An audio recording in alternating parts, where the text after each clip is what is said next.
So welcome back to servicing the LCL Enterprise 40 FM, very basic radio from 1982. So we've already covered the transmit, and now we're going to move on to the receiver. As you can see or hear, it's sat there hissing in the background, and I can hear a signal. So let's see how it is, because the manufacturer says the sensitivity is supposed to be better than 0.4 microvolts. So I'm going to tune this now with my synad meter. The last video you did, I managed to get the synad meter in shot, so you've seen the kind of thing we do. I'm looking at an oscilloscope as well, but hopefully you can hear the improvement. As I said, the layout of this turned out to be mirror image, so we'll start with L1, I presume. Oh, and it's upside down as well.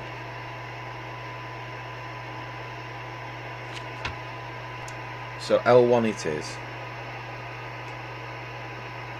I'll have a bit more signal than that. That's 0.5 of a microvolt, so we're already better than 0.4. Number one is that one there.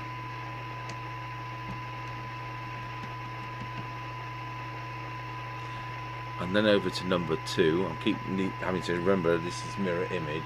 L2 is that one.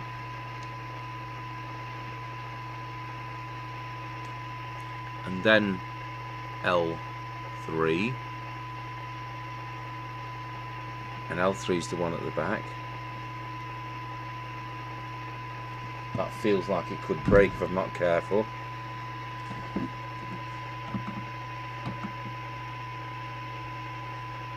So warm that up a bit.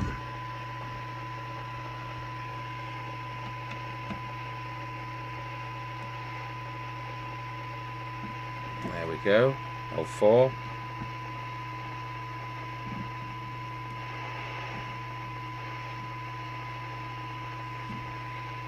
L5.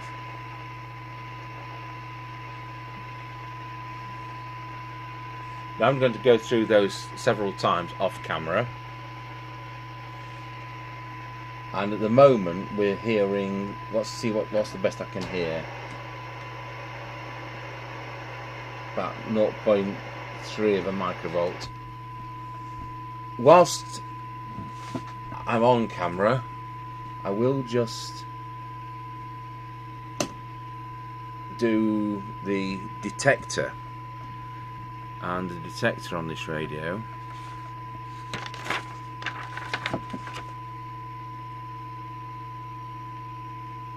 which is that one, and I'll just show you that. We can select the other camera with any luck. In fact, I'll tell you what, we'll just go to that screen, and as I adjust that L4, you'll see a peak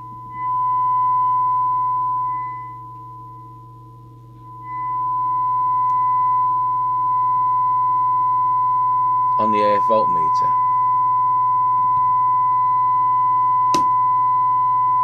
So it's better in that position.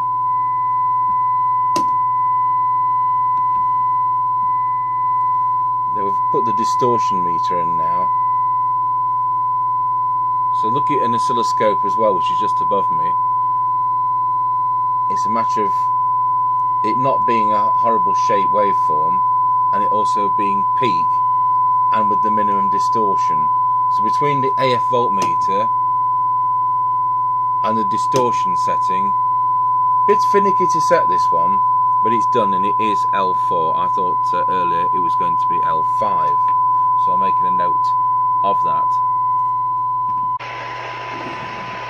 Okay, so I've been through it a few times, and I can now hear it down to, so that's 0.3, 0.25,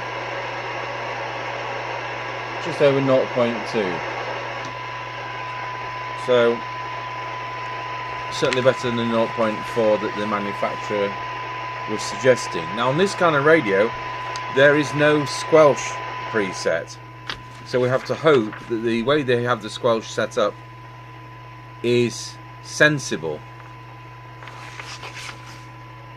So we'll do a little test. Switch the signal generator off. Set the squelch to threshold. Switch the signal generator back on. It's come straight in at 0.3 of a microvolt. Put the squelch to full. It's coming at 1 microvolt, so it's what you'd call a weak squelch. So if you're using this somewhere other than in the middle of nowhere like I am, you'll find that it just sits there chuntering all the time. So that isn't good. So that's at the moment the only minus point. And what I will just do, we'll do an on-the-air test with Mr. Chippy when he comes at the weekend. But in the meantime, I will just plug it into the aerial and we'll see if we can hear anybody on it. We've got Nottingham 35 miles away with the Mike Kears and Burner Brigade.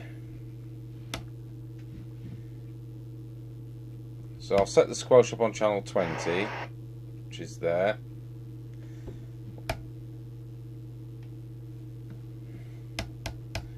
I flip around the channels.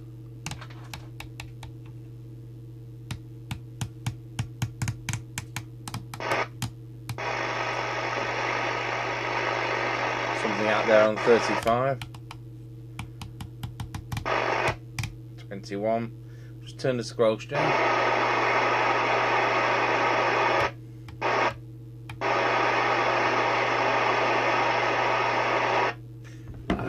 Can hear out here at the moment. So there you have it. That concludes everything on the LCL Enterprise 40 FM from 1982. Very basic radio. You saw how it came when I bought it in a bit of a state. I'll tell you what, I will just put it back together on camera and see whether the dishwasher's improved its appearance. Well, it's actually started talking now. So what I've done, I've put all 6 screws in, all brand, 4, 5, 8 screws in, all brand new screws, because they were a bit on the rusty side. So, you know, I'm not going to be able to make it quite like new, but it's sat there, it's working very well, and we're doing on the air test at the weekend. Thank you for watching.